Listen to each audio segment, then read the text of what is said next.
یہ ایک class room کا واقعہ ہے جہاں کنوارے طالب علموں کے ساتھ ساتھ شادی شدہ طالب علم بھی موجود تھے۔ کلاس میں ایک دفعہ پروفیسر نے ایک شادی شدہ لڑکی کو کھڑا کر کے کہا کہ آپ بلیک بورڈ پر ایسے 25 سے 30 لوگوں کے نام لکھیں جو آپ کو سب سے زیادہ پیارے ہوں۔ پروفیسر کی بات سن کر وہ لڑکی اپنی جگہ سے اٹھی اور چلتی ہوئی بلیک بورڈ تک پہنچی۔ یہ دیکھ کر کلاس کے سبھی لوگ حیران ہوئے تھے کہ آخر اسے پروفیسر نے ایسا کیوں کہا ہے۔ اس نے بلیک بورڈ کے سامنے کھڑی ہو کر تھوڑی دیر سوچا اور پھر کچھ سوچ کر اس نے پہلے اپنے خاندان والوں کے نام لکھے، پھر اپنے رشتہ داروں کے نام لکھے، پھر پڑوسیوں کے نام اور پھر اسی طرح کر کے دوستوں اور ساتھیوں کے نام لکھ ڈالے۔ پروفیسر نے بورڈ پہ لکھے سارے نام پڑھے اور پھر اس نے لڑکی کو ان لکھے ہوئے ناموں میں سے 5 کم پسند لوگوں کے نام مٹانے کو کہا۔ لڑکی نے کچھ سوچ کر دوستوں کے نام مٹا دیے۔ پروفیسر نے کہا کہ مزید 5 نام مٹا دیں جو کم پسند ہوں آپ کو۔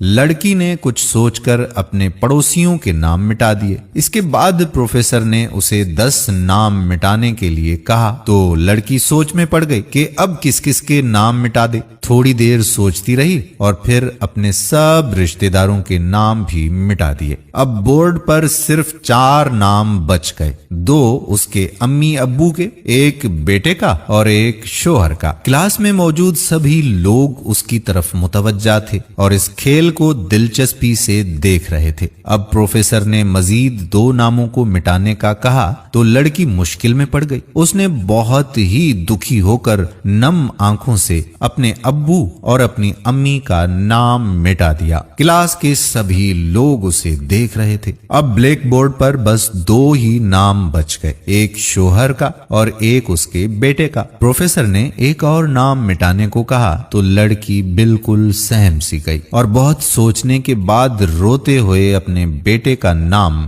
مٹا دیا۔ سبھی لوگ دنگ رہ گئے۔ سب کی نظریں بورڈ پر لکھے اس کے شوہر کے نام پر تھیں جو آخر میں بچ گیا تھا۔ پروفیسر نے لڑکی کو اپنی جگہ پر بھیج کر کہا کہ تم بیٹھ جاؤ اور باقی لوگوں کی طرف متوجہ ہو کر سوال کیا کہ کیا کوئی یہ بتا سکتا ہے کہ ایسا کیوں ہوا کہ صرف شوہر کا ہی نام بچ گیا؟ سبھی لوگ خاموش تھے۔ تب پروفیسر نے دوبارہ اس لڑکی کو کھڑا کر کے پوچھا کہ آخر اس کی وجہ کیا تھی کہ آپ نے سب کے نام مٹا دیے اور شوہر کا ہی آخر میں رہنے دیا؟ لڑکی نے جواب دیا کہ میرا شوہر ہی میرا سب کچھ ہے، مجھے میرے ماں باپ، بہن بھائی، حتیٰ کہ مجھے میرے بیٹے سے بھی زیادہ عزیز ہے۔ وہ میرے دکھ سکھ کا ساتھی ہے۔ میں اپنی ہر بات